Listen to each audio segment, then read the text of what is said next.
بسم اللہ الرحمن الرحیم۔ میرے بہت ہی پیارے بھائیوں، آج میں آپ حضرات کے سامنے ایک بہت ہی کمال کا واقعہ لے کے آیا ہوں۔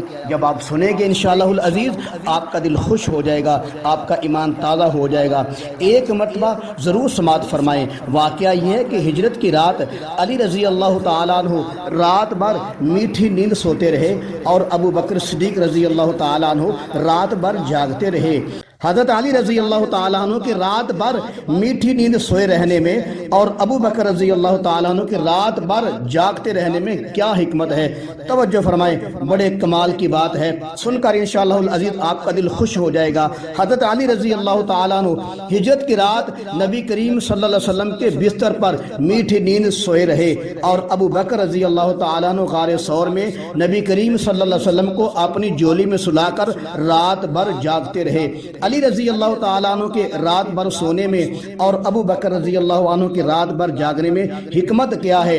علی رضی اللہ تعالیٰ عنہ کا سونا بھی بے مثال ہے، ابو بکر رضی اللہ عنہ کا جاگنا بھی بے مثال ہے۔ علی رضی اللہ تعالیٰ عنہ نے گھر میں رہ کر امانتوں کا حق ادا کر دیا، ابو بکر رضی اللہ عنہ نے نبی کریم صلی اللہ علیہ وسلم کو گودی میں سلا کر وفاداری کا حق ادا کر دیا۔ اب دیکھنا یہ ہے کہ علی رضی اللہ عنہ رات بھر سوتے رہے، ابو بکر رضی اللہ عنہ رات بھر جاگتے رہے، اس کی حکمت کیا ہے؟ توجہ فرمائیں۔ میں پہلے آپ کو مثال دیتا ہوں، پھر آپ کو بات سمجھنے کا مزہ آ جائے گا، بات صحیح سمجھ آئے گی۔ آج کے دور میں اگر آپ کسی کو 1000 روپیہ امانت کے طور پر دیں گے تو وہ رات بھر میٹھی نیند سویا رہے گا، دل میں خیال کرے گا چلو کوئی بات نہیں، 1000 ہی تو ہے، نہ اس کے دل میں 1000 کا معیار ہے نہ چوری کا خطرہ ہے۔ اگر چوری ہو بھی جائے تو 1000 روپیہ یا 500 روپیہ کوئی بڑی بات نہیں ہے۔ اور اگر کسی کو 1 من سونا امانت کے طور پر دیں گے، کیا وہ رات بھر سوئے گا؟ ہرگز نہیں سوئے گا، کیونکہ 1 من سونا بڑی قیمتی امانت ہے، اس کا دل میں بڑا معیار ہے۔ اگر چوری ہو گیا تو ہم کیا کریں گے؟ آدمی رات بھر جاگتا رہتا ہے، اس کا سکون خراب ہو جاتا ہے، پھر یہ فکر ہوتی ہے کہ اس من سونے کو کہاں رکھیں، اس کی حفاظت کیسے کریں۔